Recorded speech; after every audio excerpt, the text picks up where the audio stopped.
Et donc bienvenue dans cette vidéo. Aujourd'hui on va te détailler tous nos conseils, tous nos tips pour trouver ton véhicule à aménager. Alors comme tu le sais, on a déjà eu Express, un premier van, un L2H2, on a ensuite eu Charlie, un L3H2 et aujourd'hui on change à nouveau de fourgon pour un nouveau L2H2. Donc ça on t'en a déjà parlé dans les vidéos précédentes et aujourd'hui l'intérêt c'est de te détailler comment on fait pour trouver notre véhicule. Alors la toute première étape quand tu veux acheter un véhicule à aménager, et c'est la plus importante, c'est clairement de définir ton budget. Alors quelle est ton enveloppe générale quand tu vas acheter ton fourgon, plus l'aménagement, plus les démarches administratives si tu veux passer par exemple VASP. Donc comment déterminer ton budget? Alors déjà, détermine combien va te coûter ton aménagement. C'est-à-dire que nous, selon les calculs qu'on a fait, on en aurait environ pour ce nouveau fourgon, attention c'est une fourchette qui est assez large, entre 10 et 13 000 euros à peu près, entre le coût des matériaux, gazinière, tout ce qui est bois, tout ce qui est isolation, toutes ces choses-là. Donc on a trouvé ce budget entre 10 et 13 000 euros. Notre budget global, il est d'environ 35 000 euros. Je dis environ parce que ça dépend coup de cœur ou pas sur véhicule.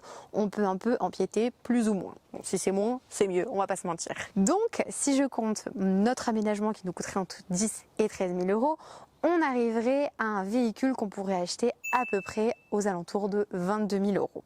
Et maintenant que tu as défini ton budget, il te faut choisir un porteur. Il y a de tout et de rien, des gros véhicules, des petits, des anciens. Alors moi je vais te faire un petit peu la liste de tous les véhicules qui existent. Donc il va y avoir les gros véhicules, donc les plus de 3 tonnes 5. Ça va être des gros camions d'expédition qui vont être adaptés pour des voyages à long terme, sur une année ou sur plusieurs années. Pour des continents comme l'Afrique, l'Asie, ça c'est des véhicules qui coûtent plus cher. Vous allez avoir une enveloppe globale de départ qui est vachement plus importante. Mais aussi, il va falloir passer le permis poids lourd pour ces véhicules-là. En France, le permis poids lourd, c'est au-dessus de 3 tonnes 5. On est obligé de passer le permis poids lourd pour ces porteurs. En deuxième position, on a classifié les véhicules anciens. Tu vas avoir différents types. Les J7 de chez Peugeot, les T1, T2, T3 de chez Volkswagen. Tu vas avoir beaucoup de véhicules qui sont super originaux, très sympas, très jolis, super rigolos à conduire. Mais ça va être des véhicules où il va y avoir de l'entretien. Et ça, il faut s'y connaître. Il faut être mécano ou avoir des bonnes connaissances là-dedans. Parce que sans mettre la main à la pâte, ça va être compliqué d'avancer. Donc nous, c'est des véhicules qui ne sont pas forcément faits pour nous parce qu'on s'y connaît pas du tout en mécanique. On apprend petit à petit au fur et à mesure des voyages, mais malheureusement, on n'a pas le savoir-faire et la patience. En troisième position, tu as les fourgons. Il y a différents types de fourgons, donc c'est une taille et une hauteur qui va varier. Tu vas avoir en fait, comme tu vois sur le dessin juste ici, la taille L1, qui est la longueur du véhicule, L2 ou L3, ça peut aller même jusqu'à L5, et tu vas avoir aussi la taille en hauteur qui s'appelle H, et ça va être H1, H2 ou H3. Par exemple, les L1, H1, ça va être les petits véhicules type Renault Trafic, T5 Volkswagen ou T6 Volkswagen. C'est des véhicules qui passent de partout et qui ont même la possibilité de passer sous les barrières de 2 mètres. Du coup, maintenant que je t'ai parlé de cette catégorie-là, nous, on va passer sur la catégorie qui nous touche le plus, les H2. Donc c'est la hauteur 2, c'est des véhicules pour tenir debout, pour les longs voyages, c'est super agréable. Du coup, après, ça se décline en plusieurs longueurs. L1, L2, L3 et ainsi de suite. Maintenant que tu as choisi le véhicule qui va te correspondre au mieux pour ton type de voyage et pour l'aménagement que tu souhaites mettre à l'intérieur, il va falloir choisir une marque. Alors les marques, c'est compliqué, il y a différentes motorisations. Je te laisse te référer à un professionnel qui connaîtra mieux que nous les différentes marques, les différents moteurs. Là-dessus, tu as par exemple comme marque Fiat Ducato, Peugeot Boxer, Mercedes Sprinter ou encore Volkswagen Crafter.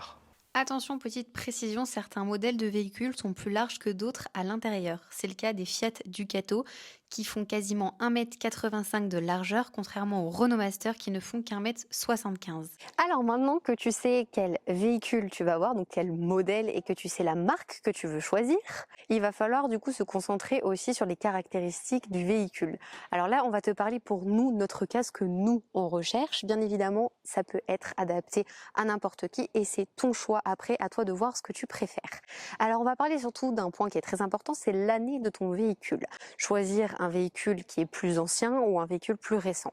Dans notre cas, on choisit toujours des véhicules, alors on en est bientôt à notre troisième, on choisit toujours des véhicules assez récents. Des véhicules qui ont en général un maximum 4 ans. C'est ce que tu as expliqué Mathis juste avant, on s'y connaît pas en mécanique, on n'est pas extrêmement bon, donc nous les véhicules anciens, ça nous fait flipper. On va pas se mentir, même si c'est incroyablement beau, même si on jalouse les véhicules magnifiques de tous les copains qu'on voit sur la route, clairement, c'est pas pour nous. Ensuite, ce qui est très important, c'est le kilométrage. Plus un véhicule est récent en termes de kilomètres, donc moins il a de kilomètres, moins tu auras de réparations à faire. On va pas se mentir, un véhicule qui a 30 000 km aura clairement moins de pièces à changer qu'un véhicule qui en a 150. Alors je m'y connais pas assez pour vous dire toutes les réparations qu'il peut y avoir à faire, mais clairement il peut y avoir beaucoup plus de pièces à changer, donc un coût financier plus élevé. L'intérêt qu'il y a aussi d'avoir un véhicule récent avec peu de kilomètres, c'est que si tu souhaites revendre ensuite ton fourgon alors que tu vas voyager avec, donc forcément tu vas minimum lui mettre, si tu voyages en Europe, 20 000 km. Clairement, moins il a de kilomètres, meilleure aussi chance tu auras de le vendre plus rapidement et aussi à un meilleur prix. Une fois que tu as déterminé tous ces critères et que tu sais le véhicule que tu veux acheter, tu peux commencer à rechercher ton véhicule sur différents sites. Nous, on utilise la plupart du temps Le Bon Coin. Tu as tous les professionnels qui postent leur véhicule sur Le Bon Coin et tu as tous les particuliers. Donc là-dessus, on met une alerte avec tous les critères qu'on recherche et puis on attend, avec un peu de chance, de trouver le véhicule.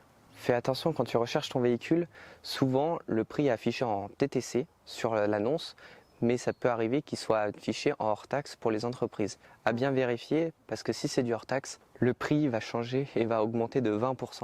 Donc c'est pas super cool. Alors maintenant que tu as mis tes alertes, attention, c'est pas parce que tu mets des alertes sur Le Bon Coin que tu vas trouver ton véhicule facilement. Tu vas devoir faire des concessions, ça c'est sûr et certain. Dans notre cas, on a vendu Charlie parce qu'on voulait avoir un fourgon 4x4.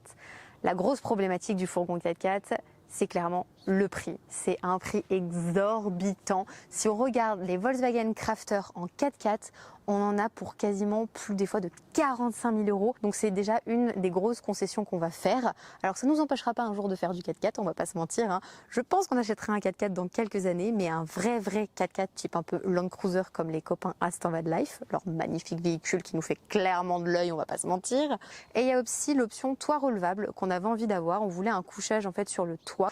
La problématique est que ça ne se met pas forcément sur tout type de véhicule. Par exemple, sur les Renault Master, il n'y a pas tous les fabricants qui font des toits pour les Renault Master, ni sur les Nissan NV400. Il y a plein de modèles où c'est pas possible. C'est deux petites concessions qu'on va devoir faire pour pouvoir rentrer aussi dans notre budget. Ne reste pas focalisé forcément sur tes recherches de base. Essaie d'ouvrir un peu tes recherches à d'autres types de véhicules aussi et de te dire quelle est l'option que je ne peux absolument pas enlever de ma liste et quelles sont les options où je me dis bon bah je peux faire une concession là-dessus parce que c'est pas forcément indispensable. Donc l'option qu'on peut pas enlever de la liste, c'est quoi? Nous, l'option qu'on peut pas enlever de la liste, C'est à 4 roues, quoi. Ah, clairement c'est 4 roues. Non, c'est un véhicule récent avec peu de kilomètres et si possible un côté un petit peu atypique comme celui qu'on a repéré sur Le Bon Coin il y a quelques jours qui nous fait clairement de l'œil. Bon, ça on t'en parlera dans la prochaine vidéo. D'ailleurs, on vous a demandé sur Instagram ce qui comptait le plus pour vous lorsque vous achetez votre véhicule. Et ce qui revient le plus, c'est le kilométrage, l'année du véhicule et la marque. On espère que cette vidéo t'aura plu. On espère aussi qu'elle t'aidera. Si tu as la moindre question, n'hésite pas à nous la poser en commentaire. On y répondra avec grand plaisir. Et nous, on se retrouve la semaine prochaine avec une nouvelle vidéo et sûrement le nouveau camion. On verra ça. J'espère. Allez, À la semaine prochaine. à la semaine prochaine.